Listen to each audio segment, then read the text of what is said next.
તો ગુજરાતમાં અત્યારના જે વરસાદ થઈ રહ્યો છે, ખાસ કરીને ઉત્તર ગુજરાત, મધ્ય ગુજરાત અને સૌરાષ્ટ્રના કેટલાક વિસ્તારોમાં તેના કયા પરિબળો છે મુખ્ય એ માનવામાં આવી રહ્યા છે. સૌથી પહેલા આપને જણાવી દઈએ કે ગયા વર્ષે પણ આવી જ એક પરિસ્થિતિનું નિર્માણ થયું હતું અને આ વર્ષે પણ આવી પરિસ્થિતિનું નિર્માણ થયું છે, જેમાં લેન્ડ ડિપ્રેશન બન્યું છે.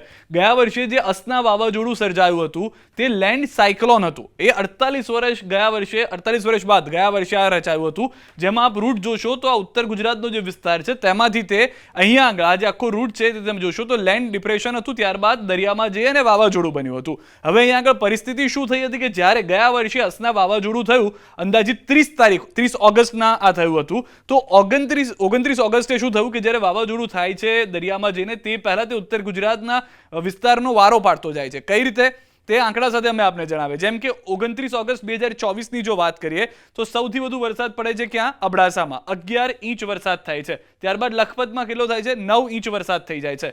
માંડવીમાં થાય છે 7 ઇંચ જેટલો વરસાદ. મુન્દ્રામાં થાય છે 4 ઇંચ જેટલો વરસાદ. ત્યારબાદ 30 ઓગસ્ટે શું થાય છે તો અબડાસામાં 6.5 ઇંચ વરસાદ થાય છે. માંડવીમાં 15.5 ઇંચ વરસાદ થાય છે અને મુન્દ્રામાં થાય છે 8.5 ઇંચ વરસાદ. તો આ વખતે પણ એવી જ કંઈક પરિસ્થિતિ છે જ્યારે ઉત્તર ગુજરાતમાં લેન્ડ ડિપ્રેશન થઈ રહ્યું છે. આ એનો અત્યાર સુધીનો રૂટ છે અને આ જે લાલ લાઈન આપ જોઈ રહ્યા છો તે સંભવિત રૂટ માનવામાં આવી રહ્યો. જો કે વાવાઝોડું નથી બનવાનું આ વખતે, પરંતુ લેન્ડ ડિપ્રેશન પણ મોટી અસર કરી શકે છે. જે રીતે અમદાવાદમાં નોનસ્ટોપ વરસાદ ચાલી રહ્યો છે, ઉત્તર ગુજરાતના કેટલાક વિસ્તારોમાં પાણી ભરાવાની સમસ્યા છે, તેવી જ રીતે રેડ એલર્ટ જે છે તે ઉત્તર ગુજરાતના વિસ્તારોની અંદર જોવા મળી રહ્યું છે, જેમાં કચ્છ છે, બનાસકાંઠા છે, પાટણ છે અને મહેસાણા છે.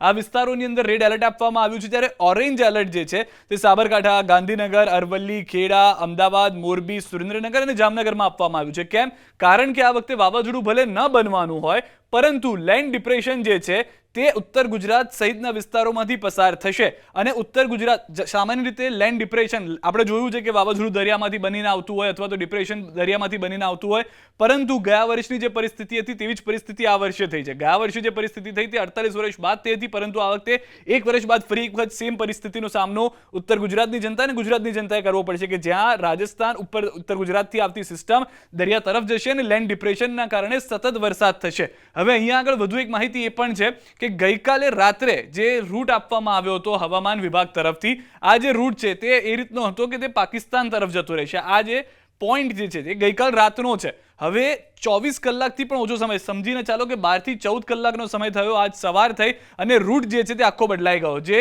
જવાનો હતો પાકિસ્તાન તરફ અથવા તો રાજસ્થાનની સીમા વિસ્તારમાંથી બહાર, તે નીચે આવે છે, એટલે કે દક્ષિણ તરફ આવે છે, દક્ષિણ તરફ આવે છે અને ત્યારબાદ તે હવે ઉત્તર ગુજરાતના વિસ્તારોમાં થઈને જશે.